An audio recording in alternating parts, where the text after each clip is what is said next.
How's it going, fellow traders? Magic Trader here, and this is the CFTC report for the data that was recorded on September 15, 2020. Here is a brief snapshot of the positions held by the institutions as of that date. And so let's begin by taking a look at gold. So what do we see here with gold? Gold has reached all-time highs with, or close to all-time highs with long positions. They took some profits, fueling a move to the downside. Recently they added back again, but we are seeing some aggressiveness with short positions, which is leading us to suspect that we're going to see more downside. So that has been our view for many weeks now, and it seems to be starting to play out at this moment. Taking a look at the coloration of the cells here, they are blue, which has turned from green back here into blue. So this is telling us this is not a buy signal. It's not so much a sell signal either, okay? It's just that there isn't a strong sentiment right now in terms of what the institutions are doing.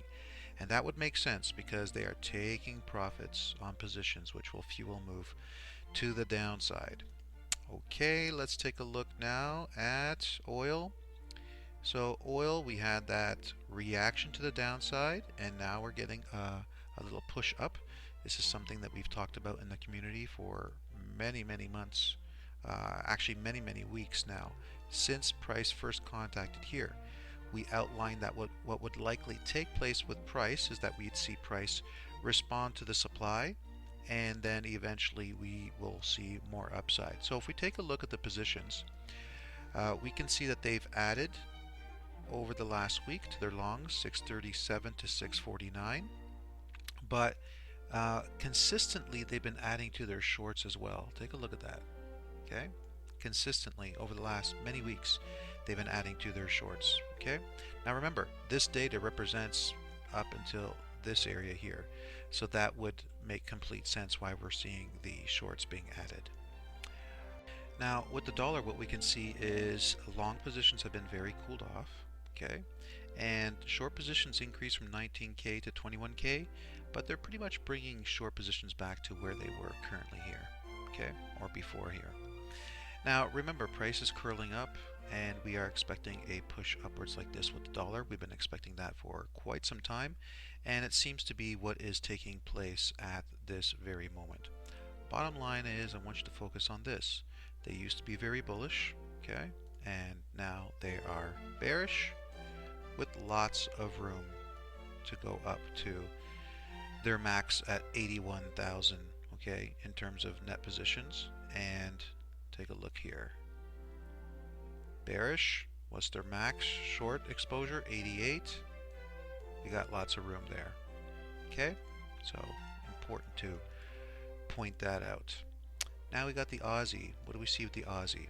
So they increased their longs just a little bit, and they took profits on short positions as price was contacting some demand. So we're currently sitting at supply. Coloration of the cells turning blue. Here we go. Very bearish, less bearish, now a little bit bullish at the highs, which is understandable. Okay, we're not seeing a very strong bullish sentiment right now. I think the key thing to remember is look at the coloration of these here. If you look at the coloration, you'll see that we went from bearish to now neutral, which means not the right time to be trading this. So that's what we take from it, and we move on. Next we have the US CAD, decrease in longs and a slight decrease in shorts. Bottom line is net positions drop by a little bit. Again, we're seeing the same thing here, okay? A little bit bullish, now turning back into neutral. Not the right time to be trading this pair, okay? Price came up into supply, which is what we have been expecting. What takes place from there, we'll wait and see what happens. Next is the US Swiss franc.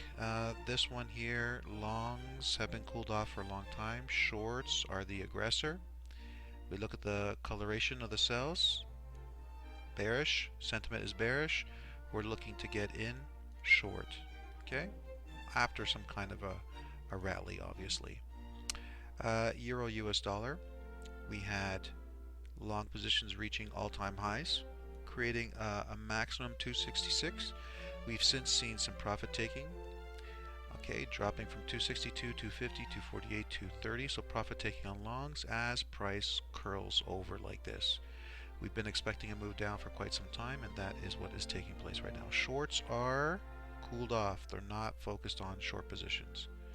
Bottom line is, sentiment is bullish, so we're waiting to get in long on this pair. Pound US dollar. Longs are the aggressor. Shorts are cooled off. We were in neutral territory back here. We're starting to enter into bullish territory. Going long would be the ideal trade. If we take a look here, we see that they were bearish and we are entering into bullishness right now. Alright. Next is the US dollar Japanese yen. The longs have been very cooled off for a long time. Shorts are starting to become aggressive. Coloration of the cells is bearish, and we're seeing bearishness all across the board here, and they're just picking up with the aggressiveness with shorts. So this could be a very good time to start entering into shorts. The only problem is there's many obstacles price has to break through, and that can bring us a lot of unpredictable movements in the markets. Okay, so just want to point that out. Last but not least, Kiwi dollar, profit taking on longs, closing of short positions. Okay, profit taking on longs at highs. Look at the coloration of the cells. Neutral. There's nothing here. Yes, we're going from bearish to bullish, and there's definitely room for price to continue higher. So I would say if I had to open up a position, it would be long positions. Okay, but the sentiment here, I'd like it to turn a little bit more green before I get involved in buying the Kiwi dollar. Alright, ladies and gents, so there you have it. That's your CFTC report for the day that was recorded on September 15th, 2020. Thanks, and have yourself a good one.